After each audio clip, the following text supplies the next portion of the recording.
Hello friends, કેમ છો બધા? તો આજે ફ્રેન્ડ્સ હું તમારા સાથે શેર કરવા જઈ રહી છું નારિયેલ પાણીની એક નવી જ રેસિપી. તો નારિયેલ પાણીના ફાયદા તો આપણે બધા જાણીએ જ છીએ. મોઢામાં છાલા પડ્યા હોય કે પેટની ગરમી હોય કે પછી કિડની સ્ટોન હોય, તેનામાં નારિયેલ પાણી ખૂબ જ હેલ્પ કરે છે. તો ફ્રેન્ડ્સ, વચ્ચે વચ્ચે હું તમને નારિયેલ પાણીના ફાયદા જણાવતી જઈશ. આપણે અહીં વિડીયો સ્ટાર્ટ કરીએ. તો ફ્રેન્ડ્સ, અહીં આપણે આજે નવી રીતે નારિયેલ પાણી બનાવવાના છીએ.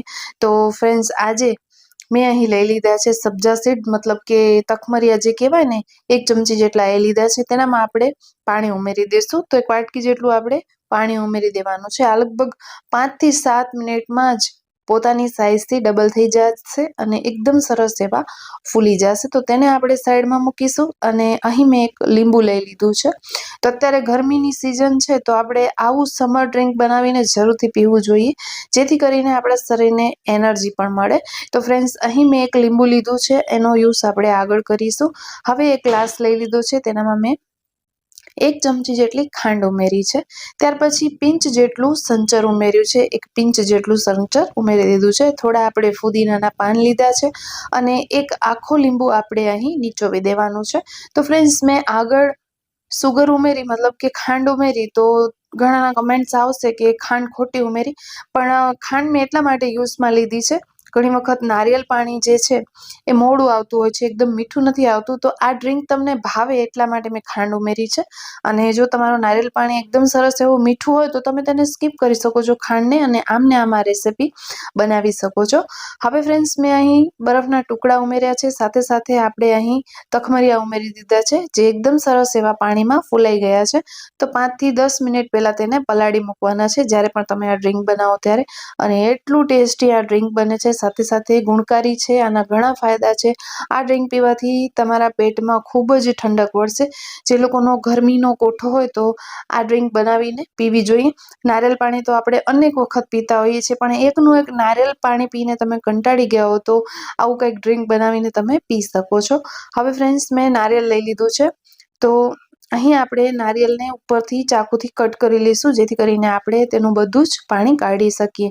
તો નારિયેળ જે છે એ આપણા શરીર માટે ખૂબ જ ફાયદાકારક છે. આપણે વેઇટ લોસમાં પણ નારિયેળ જે છે એ હેલ્પ કરે છે. આપણે દરરોજ સવારના એક નારિયેળ પીએ ને ફ્રેન્ડ્સ, નરાણે કોઠે, તો આપણે પથરી હોય ને તો એ પેશાબ માટે નીકળી જાય છે. નારિયેળ એટલો ગુણકારી છે. સાથે સાથે નારિયેળ પાણી પીવાથી આપણી જે સ્કિન છે એકદમ ફેર થઈ જાય છે. સાથે સાથે આપણી સ્કિનમાં ઘણા બધા ચેન્જીસ આવે છે. જ્યારે તમે 1 મહિનો કન્ટિન્યુ કરશો એટલે તમને પોતાને એમ થશે કે ના, આપણે નારિયેળ પાણી પીવું જ જોઈએ. ઘણા બધા ફાયદા તમને ઓટોમેટિક દેખાશે. તો હવે આપણે નારિયેળ પાણીને અલગ કરી લીધું છે. હવે વારો છે તેનામાંથી મલાઈ કાઢવાનો. તો ઉપરથી મેં થોડું વધારે નારિયેળને કાપી લીધું છે, જેથી કરીને ચમચીની મદદથી હું અહીં મલાઈ કાઢી શકું. અને ખરેખર ફ્રેન્ડ્સ, મને આ નારિયેળ પાણીની મલાઈ એટલી ભાવે છે ને કે વાત જ ન પૂછો. ઘણી વખત તો હું નારિયેળ જ એના માટે પીતી હોઉં કે મને મલાઈ ખાવા મળે. તો કોણ છે તમારામાંથી એવા જેમને નારિયેળ પાણી કરતાં વધારે તેની મલાઈ પસંદ છે? કમેન્ટ જરૂરથી કરજો. તો ફ્રેન્ડ્સ, અહીં આપણે મલાઈ કાઢી લીધી છે, એક નાની વાટકી જેટલી કાઢી છે. અને હજી પણ નારિયેળમાં ઘણી બધી મલાઈ હતી, તો તે મેં સાઈડમાં મૂકી દીધી છે. તો અત્યારે મેં જરૂરિયાત મુજબ અહીં મલાઈ લઈ લીધી છે. અને એ મલાઈ થોડી જાડી છે, એકદમ પાતળી નથી.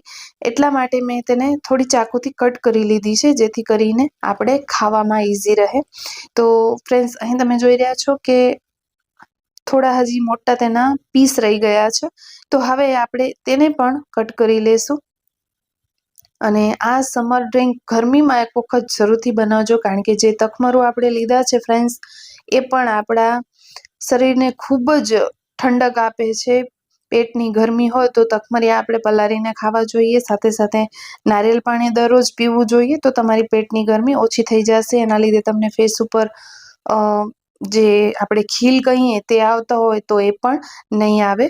તો ફ્રેન્ડ્સ, અહીં મેં મલાઈ ઉમેરી દીધી છે, એક નાની વાટકી જેટલી. હવે જે આપણે કોકોનટ વોટર કાઢ્યો હતો ને, તે આપણે અહીં ઉમેરી દીધું છે.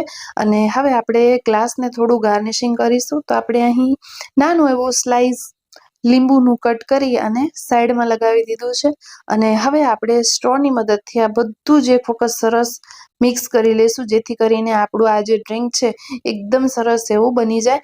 અને ફ્રેન્ડ્સ, આપણે જે ખાંડ નાખી હતી એની જગ્યાએ તમે ગોળ ઉમેરી શકો છો જો તમારું નારિયેળ પાણી બહુ મીઠું ન હોય તો ફ્રેન્ડ્સ, આપણી સમર ડ્રિંક એકદમ હેલ્ધી ડ્રિંક બનીને બિલકુલ રેડી છે.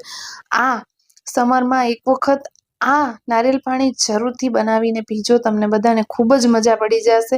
અને મજા ન પડે તો કાંઈ નહીં, આ તો એકદમ ફાયદાકારક છે આપણા શરીર માટે.